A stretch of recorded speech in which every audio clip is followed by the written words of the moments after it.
Artificial intelligence is no longer a futuristic concept.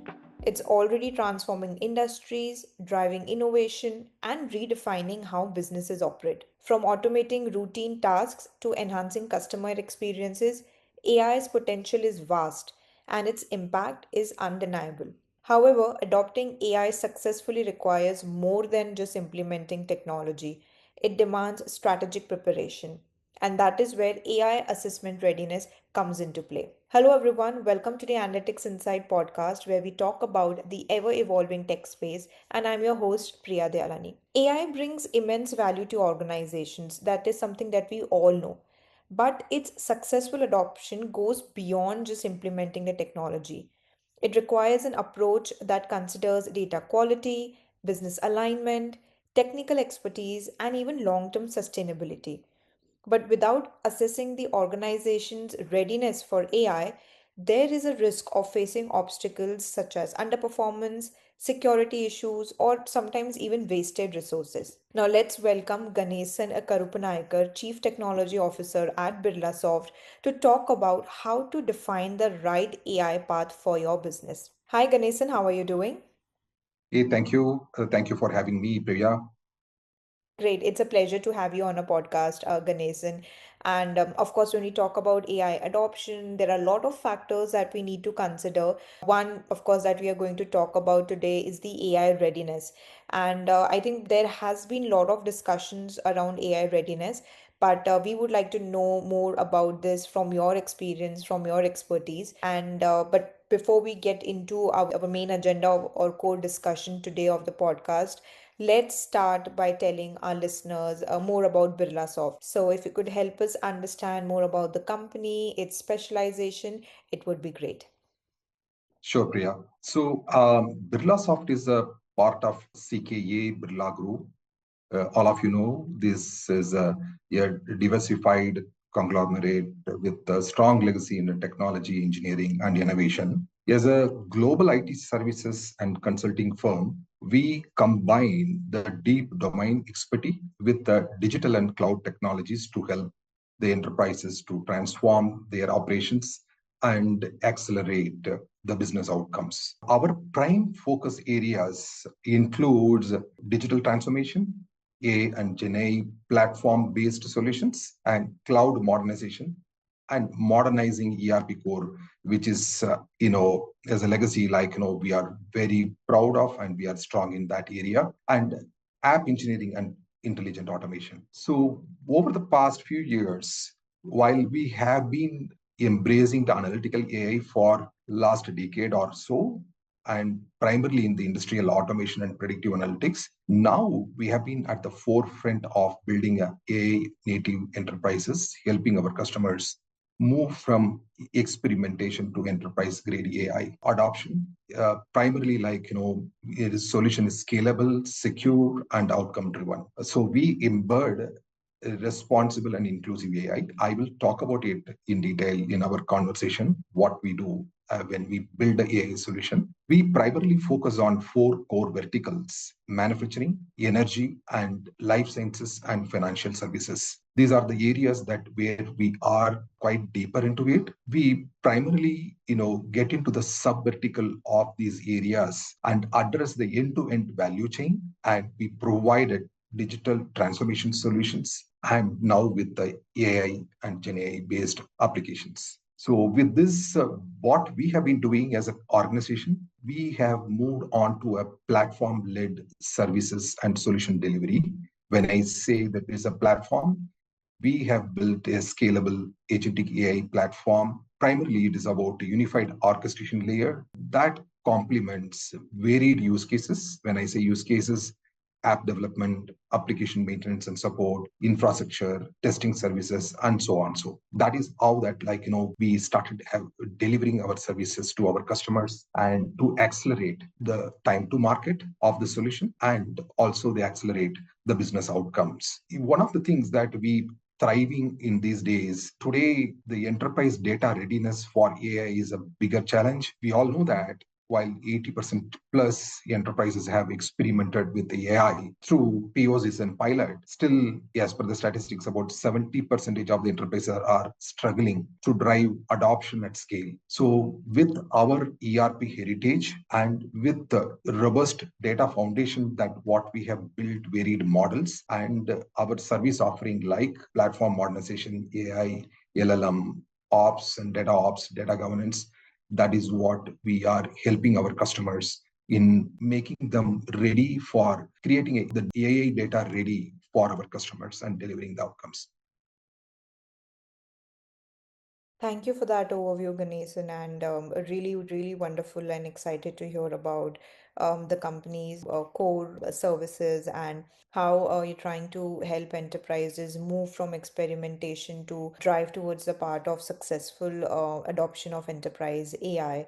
And it really gives a proper understanding of what the organization stands for and the impact it's creating. Now let's take it a step further. We would also like to know more about you, Ganesan. You are a senior technology leader at the company and you have been instrumental in shaping an AI strategy that focuses not only on innovation but also enabling a cultural transformation.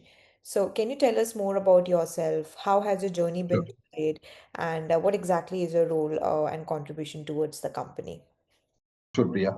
So I have been in the industry for over 3 decades. I started my career as a software engineer back in the early 90s, building various industrial automation solution using a microcontroller, single board computer in those days, what we call these days is IoT. And we started embracing those technologies at a very early stage. I eventually moved to building a enterprise business applications across all the domains like finance, sales, supply chain, HR, and so on. So now I have been with the organization Birlasoft for over 25 years and have been a core part of its growth. Fortunately, I have held various leadership positions in the last recent past about leading a global practice and delivery head for a digital business unit, where I led like various mission critical complex digital transformation projects. When we say that the mission critical really is a whatever the solution that is a mission critical backbone for the client businesses. And we built newer practices, created differentiated service and solution offerings, embracing the newer technologies and disruptive technologies. I also have been part of business consulting and being part of various customer centric transformation initiatives. In my current role as a Chief Technology Officer, my role bridges technology vision with the execution. The charter is shaping our organization technology strategy and innovation, adoption and absorption of emerging and disruptive technology. This involves a lot of what really is it a hype, is it a real, it works, and what one needs to do. So it's all, and what kind of a partnership that we do have, that all comes under this one. And driving a technology transformation for ourselves. We always call us drink our own champagne. Whatever we provide services, we want to like implement. So that is the other charter that I carry. And building an agentic AI orchestration, the platform engineering team works with me, and we build a platform and AI-led productivity across service delivery. In the recent past, that we have started an initiative called that is a rewiring of Birlasoft, which reimagines every other enabling process, right from our talent supply chain, HR, delivery operation, finance, and so on. So with the AI first mindset and creating an agentic AI workflow, and with the, of course, the human in the loop. That is what we are thriving.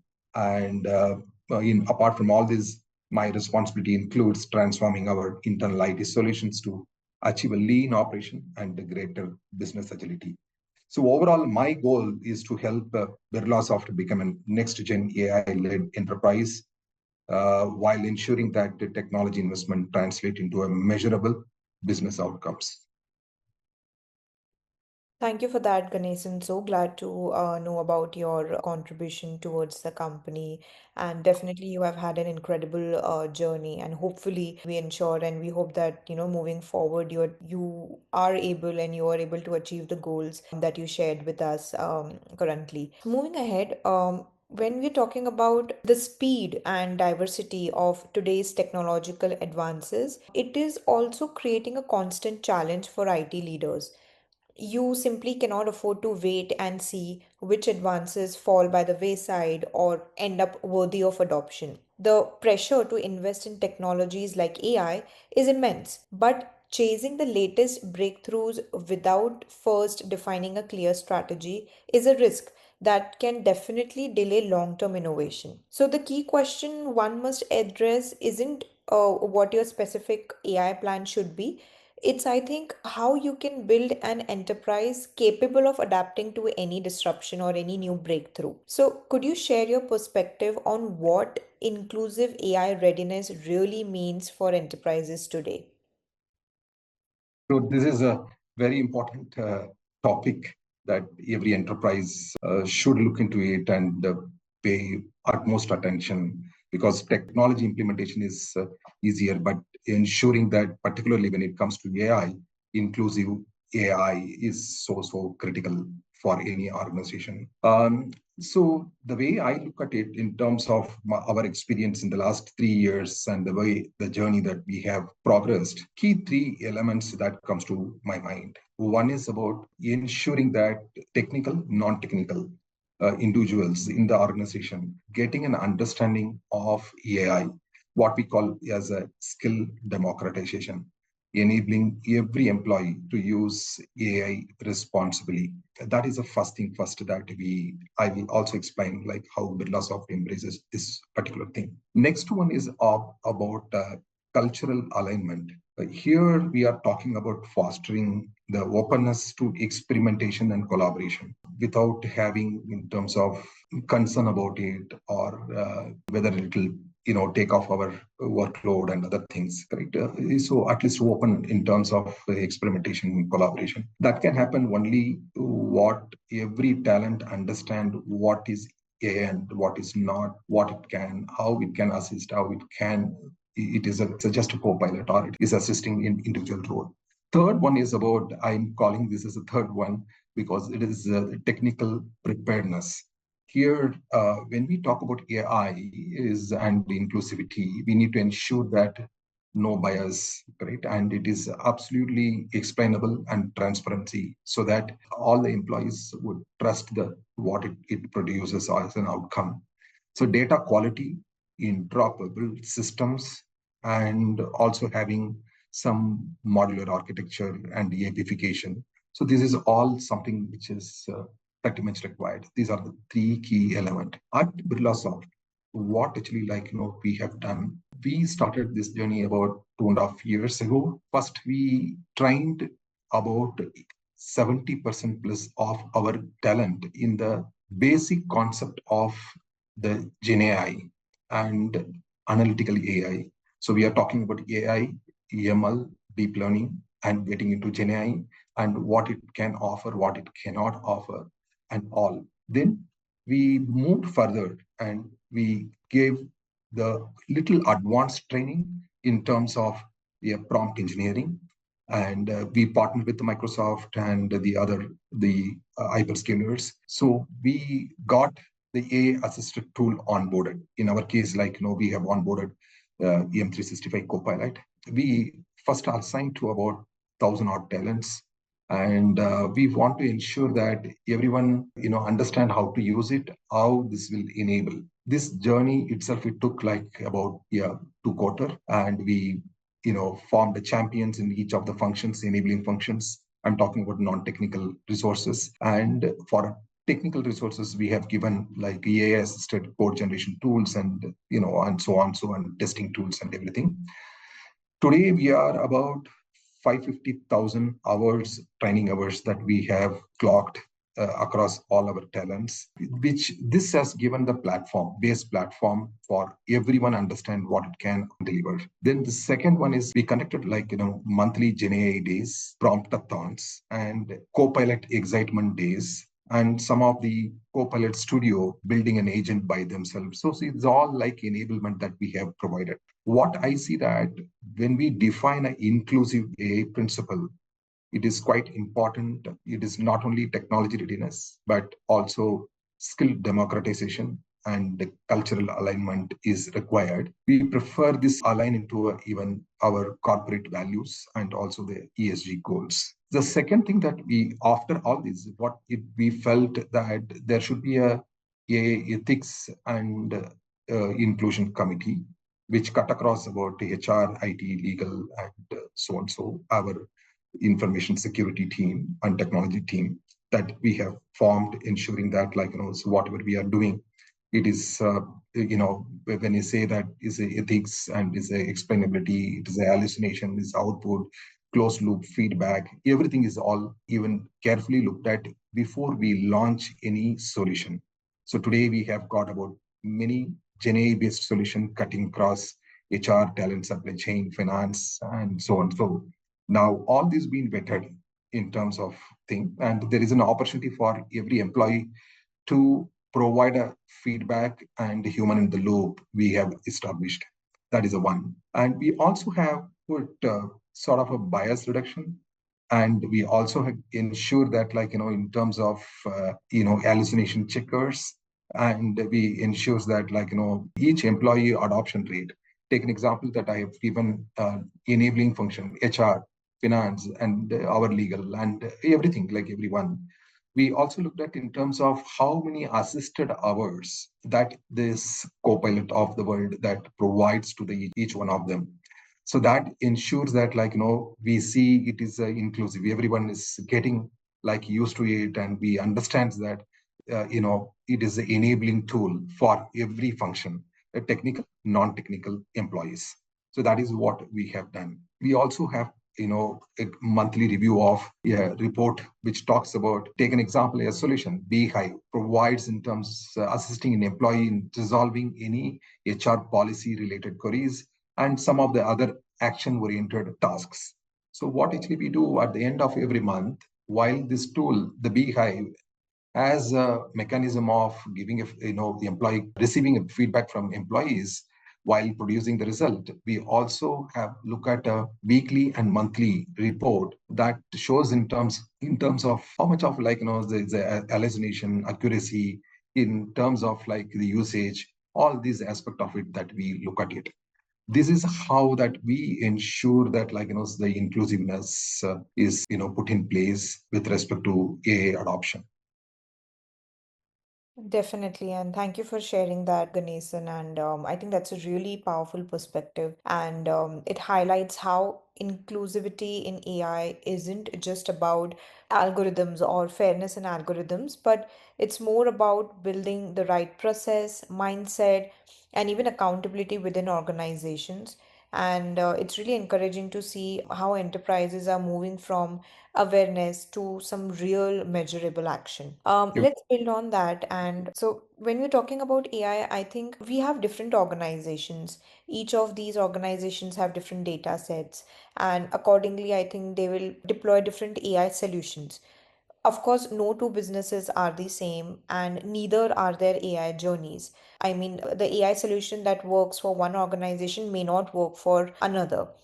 For example, a company with structured, high quality data may focus on predictive analytics to optimize decision making. So, without understanding where you stand today, it's really impossible to define the right AI path for your business. And many organizations, on the other hand, rush into AI adoption without fully understanding how ready they actually are. So, what are the biggest barriers to AI adoption you have observed over the years, and how do you think that leaders can address them? Yeah, so this is another aspect of, we know technology, but so what are the biggest barriers in adoption side of it? First and foremost, as you touched upon, making sure the data available is AI ready. What does it mean? Ensuring that you have a near real time data, and it is data quality is always a journey, but ensuring that before you put in use that it is it's a good data quality is always one of the biggest barriers. And the next one is about, we all know that when it comes to AI, we are talking about the trust, the explainability and transparency is which is a very, very critical parameter, which will increase the confidence in the AI system. Third one is about typical skill gap challenges. What, like, so I was talking about in the earlier, this non-technical team, they often lack AI literacy. It will hinder, like, their engagement with any of the AI tools. So that is a third aspect of it, like, that comes. And last but not the least, but is a cultural resistance, fear of, job loss, AI being only technical, only cause for low adoption and the engagement side of it. So what we also in one for Birlasoft and also for our customer, first thing first, what we look at, identify the right use cases across function and ask ourselves, will it yield ROI? That is the first thing first. Once you are convinced about it is a clear use case and resulting in ROI, then the second thing is all about ensuring you have right data, the governance and data quality in place. That is the second aspect of it. The third one is what actually we go after is all, while this is happening in parallel, we bridge the skill gaps challenges, whatever we have, and also the change management with respect to the cultural resistance, which I talked about it. Now, within Birlasoft, what actually, like, we have done, we embarked in a technology transformation journey 6 quarters before under the program called Optimus. We have done several design thinking workshops across the functions and ensure that all the functional, the team, they are part of the solution design. So in order to them to be actively part of the solution design, they need to know about what is AI, what is Gen AI, what is not, and everything that we have explained to them, so that, like, the right expectation, and also they get the confidence that whatever we are doing, it'll be. We ensure that they are part of the solution design as well. The second thing, what actually we have done, we want to lay the foundation. When we talk about lay the foundation, we brought the entire all the system data, bringing near real time into a data lake, and with data quality, data governance, master data management. So everything of that, like, so we have done that as a step two that we have done. Then once we have these two foundation, and we have identified nearly about 65 plus use cases with a clearly tangible and intangible benefits. So with this, the 65 odd use cases, we end up in building those solutions. As we progress, we ensure that, like, the all the functional team are thick and thin of that the solution building thing. When you say solution building, they are not going and building the code for us or anything, but every stage it is being shown to them and vetted, and then they receiving more ideas from them. And so that later part of it, we found that not much of change management that is required. Natural adoption is there, and they are more curious to use the system. This is how that we have done. But for the enterprise, what I talked about, the 4 or 5 areas: skill gap, cultural resistance, lack of trust in AI, data quality, and unclear ROI are primarily the biggest barrier in terms of the adoption.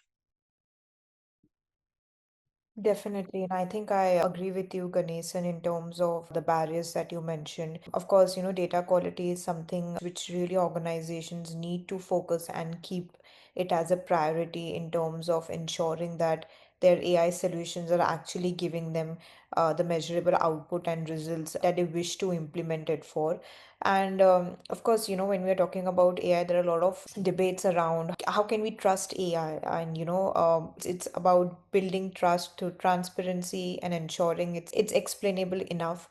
And of course, the typical skill gap challenges and cultural resistance are some of the challenges that organizations, irrespective of the size, are facing. And I think that it's clear while technology is evolving rapidly, the Yeah, real transformation begins when companies and organizations can focus on people and yeah. mindset as much as the tools or AI. Yes. So when we're talking about transparency and explainability, I think we have explainable AI coming into picture, and there are different solutions that can help us gauge an understanding of explainable AI. However, I think I was just reading this study, and it showed that over 60% of organizations are developing AI-powered retrieval tools to improve reliability, reduce hallucinations, and personalize outputs using internal data.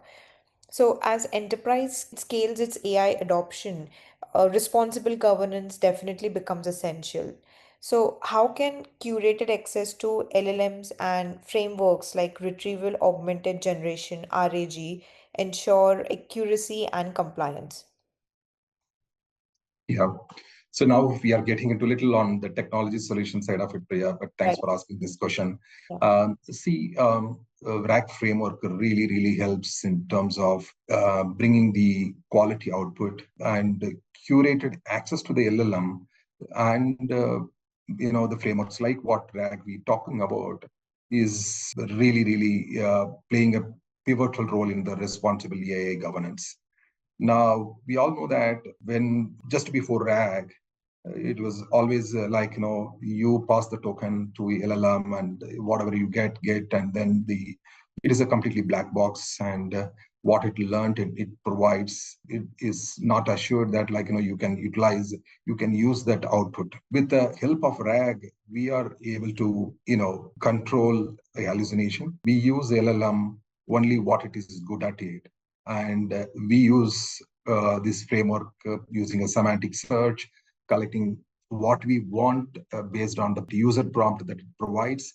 We enrich that with the system prompt and curated content using RAG from the internal data, and pass it to LLM, and LLM provides the response within the boundary of what we had given. It doesn't go outside of it. So that it really helps in terms of it. Now, with the RAG provides the unstructured data so well, which I'm talking about documents and any of the unstructured data, the images and those on. So now when it comes to the enterprise, how to ground an LLM on a enterprise data that understand my database, my systems, and now we are talking about structured data. So here is something which is a little advanced of graph RAG, which helps by creating a ontology, creating a knowledge graph, and training that LLM. This is how my data looks like. And now you go and fetch the data, which attributes related to which attribute, and what is the impact of that. Its ability to understand and provide the response is more accurate. So RAG and graph RAG really helping in terms of giving a responsible AI governance and the accurate output of it. Now, curated AI access, you talked about to LLMs. When you are giving in terms of the larger employees to a LLM, we need to ensure that certain governance be put in place. Otherwise, unrestricted access to LLMs may lead to data leakage, biased outputs, or some regulatory violations as well. So what we do is we provide role-based permissions, and also we create approved prompt libraries, and also we put certain guardrails on sensitive data, meaning that your data which goes to the LLM, before it goes, we sanitize and the data, and then give it to the LLM, and then get back, and then put that back, and then present it. So curated access to LLMs is a very important, and the use of RAG and graph RAG is primarily helps in terms of the structured and unstructured data, which I talked about it. On top of all what is important, there are many aspect of governance that comes into play. As I said about is ensure that it is you have a bias mitigation tool, you have got hallucination checkers, and you have an explainability of whatever you produce, and you also have got a governance in terms of control over the data and also the model that you are accessing it. So all three are so important. At Birlasoft, as I said, we are running more than 15 applications on a GenAI based applications, including a contract.ai, Eagle Insights, and we have got a proposal assistant, and we have got obligation trackers, and there are so many that we do have. So all these, we ensure that it is a RAG based, and we ensure that it is using the approved prompt libraries, and we have put a guardrail, we have put a hallucination checkers, bias mitigation tools, and ensure that like is a complete transparency it is given and taking the feedback, and it is before it releases to the production, and ensure that like so it following all the compliance and the regulatory standards, and it is auditable, everything is auditable. This is how that we have done, Priya. That's pretty much powerful, Ganesan, and thank you for sharing that and helping our listeners understand about the technical aspects of how LLMs or RAGs can ensure accuracy and compliance. I think embarking on an AI readiness assessment doesn't have to be complex. The process is designed to integrate seamlessly into existing workflows, ensuring there's minimal disruption while also delivering maximum insights. And by collaborating closely with internal teams and other stakeholders, organizations can ensure a smooth and efficient assessment that provides more clarity on AI readiness without slowing down operations. Well, thank you so much, Ganeshan, for taking out the time and effort to be on a podcast today and helping us understand that organizations that proactively assess their readiness can unlock AI's full potential while minimizing the risks and inefficiencies, ensuring data readiness strategy, talent, infrastructure, and compliance. When all of these are aligned, that will set the foundation for sustainable AI success. Thank you so much for your insights, Ganesan. It was lovely talking with you. The same here, Priya. Thank you for having me again. Thanks. Great. Thank you so much. So, this is for our listeners. I hope you enjoyed today's discussion around AI readiness and let us know in the comment section what is something else you would want us to discuss in our next episode or in our upcoming podcast episodes. Meanwhile, you can view all our previous episodes on Spotify and other leading platforms. Thank you so much.